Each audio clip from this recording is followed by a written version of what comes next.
বন্ধুসকল আপোনালোকক দিবলৈ ওলাইছোঁ এটা বিগ ব্ৰেকিং নিউজ। ৰাছিয়াই ইউজ কৰিছে বন্ধ হৈ থকা ভেকুৱাম বম। চাওক টাইমছ নাও এই পোষ্টটোলৈ। ৰাছিয়াই ইউক্ৰেইনৰ কোনো এটা জেগা এৰি দিয়া নাই।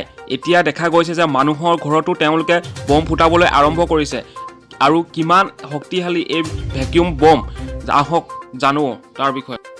পৃথিৱীৰ সকলো দেশতে এই ভেকুৱাম বম বন্ধ হৈ আছে।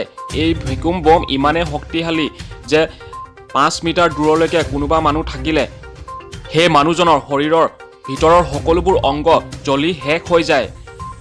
এটা সাইলেন্ট কিলাৰ টাইপত এই বমটোৱে কাম কৰে। প্ৰথমে একো ধৰিব নোৱাৰে কি হৈছে, কিন্তু পিছত লাহে লাহে গোটেই মানুহজনক শেষ কৰি পেলাই এই বমটোৱে।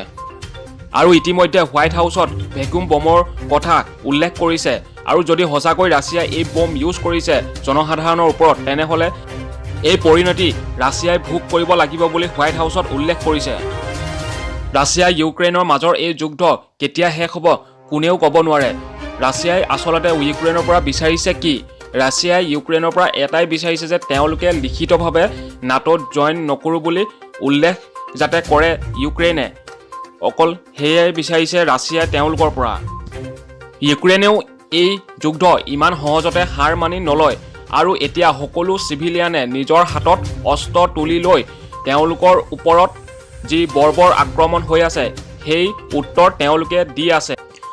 মোবাইল স্ক্ৰীণত দেখুওৱা এই ফটোবোৰলৈ চাওক কেনেকুৱা এটা পৰিস্থিতি হৈছে ইউক্ৰেইনত।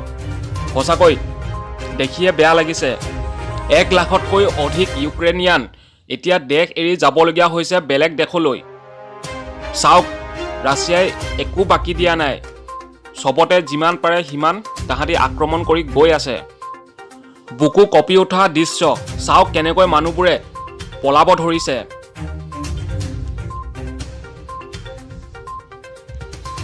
ইউক্ৰেইনৰ ওপৰত যি বৰ্বৰ আক্ৰমণ কৰিছে ৰাছিয়াই, সেই দেখি সমগ্ৰ দেশ পৃথিৱীক আজি কঁপি উঠিছে।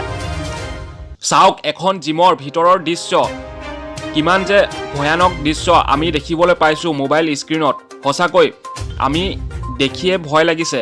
আৰু যদি হয়তো আমি তাত থকাহেঁতেন ভাবক আমাৰ কি অৱস্থা হ'লহেঁতেন। আৰু বন্ধুসকল সকলো মুহূৰ্তৰ সকলো ধৰণৰ বাতৰি শুনি থাকিবলৈ চেনেলটো ছাবস্ক্ৰাইব কৰি ৰাখক। ভিডিঅ'টো চোৱাৰ বাবে ধন্যবাদ।